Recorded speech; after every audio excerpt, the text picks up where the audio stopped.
இப்போ நம்ம வந்து இப்போ ஃபில்டர் வந்து சேஞ்ச் பண்ணணும், ஆனால் எந்த இடத்துல இருக்குன்னு நம்மளுக்கு தெரியலையா. இப்போ ஒரு 2 ஸ்டோரி வீடுன்னு பார்த்தீங்கன்னா இந்த ஃபில்டர்ஸ் எப்போவுமே வந்து லொக்கேட்டட் ஆகிருக்கிற இடம் வந்து செகண்ட் ஃப்ளோரில் தான். ஸோ அதுவும் செகண்ட் ஃப்ளோரில் ஹால்வேல ஒரு ஃபில்டர் நிச்சயமாக இருக்கும். சில இடங்களில் வந்து பார்த்திங்கன்னா மாஸ்டர் பெட்ரூமில் கொடுத்துருப்பாங்க, இல்லை லாண்ட்ரி ரூமில் கொடுத்துருப்பாங்க. So most of the 2 story ஹோம்ஸில் பார்த்திங்கன்னா 1 to 2 ஃபில்டர்ஸ் இருக்கும். அதுவே ரொம்ப பெரிய வீடு இருந்ததாக 1 to 3 ஃபில்டர்ஸ் இருக்கும்.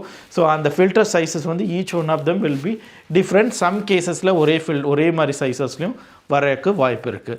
ஸோ அதனால் நீங்கள் லொக்கேஷன்ஸ் ஐடென்டிஃபை பண்ணுறது எப்படி ஐடென்டிஃபை பண்ணணும் அப்படின்னு பார்த்தீங்கன்னா, நீங்கள் மேலே உங்கள் சீலிங் வந்து பாருங்கள், சீலிங்கில் அது விண்டோ மாதிரி இருக்கும். ஸோ அந்த விண்டோவில் தான் வந்து இந்த ஃபில்டரோடைய இதை வந்து நம்ம சேஞ்ச் பண்ண போகிறோம். ஸோ நம்மளுக்கு என்னென்ன டூல்ஸ் தேவைப்படுதுன்னு பார்ப்போம். ஃபஸ்ட்டு நீங்கள் ஃபில்டர் சேஞ்ச் பண்ணுறதுக்கு உங்களுக்கு ஒரு லேடர் தேவைப்படும். இது சீலிங்கில் இருந்ததுன்னா கட்டாயமாக ஒரு டால் லேடர் வேணும். இப்போ 9 ஃபுட் சீலிங் இருக்குது அப்படின்னா வந்து ஒரு மினிமம் 4 ஸ்டெப்ஸ் ஸ்டூல் இருக்க மாதிரி 4 ஸ்டெப்ஸ் இருக்கக்கூடிய ஸ்டூல் மாதிரி வாங்கிக்கிங்க. நீங்கள் ரொம்ப அன்ரீச்சபிளாக பண்ணீங்க அப்படின்னா வந்து அந்த நீங்கள் ஓப்பன் பண்ணக்கூடிய அந்த விண்டோ வந்து பிரேக் ஆகிறதுக்கு நிறைய வாய்ப்பு இருக்குது.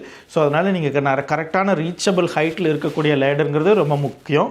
அதுக்கப்புறம் ஃபில்டர், நீங்கள் சேஞ்ச் பண்ணுற ஃபில்டரோட சைஸ் தெரிஞ்சுன்னா நீங்கள் வாங்கிட்டு அந்த ஃபில்டரை வந்து ரீப்ளேஸ் பண்ணலாம். உங்களுக்கு ஃபில்டர் சைஸே தெரியலனா நீங்கள் அதை ஓப்பன் பண்ணிவிட்டு அந்த ஃபில்டரை எடுத்து பார்த்து அந்த சைஸை செக் பண்ணிவிட்டு ஆன்லைனில் ஆர்டர் பண்ணலாம். இந்த மாதிரி நீங்கள் யூஸ்ஃபுல்லான ஹோம் மெயின்டெனன்ஸ் டிப்ஸுக்கு ஸ்டார் ரியல் எஸ்டேட்டை ஃபாலோ பண்ணுங்கள்.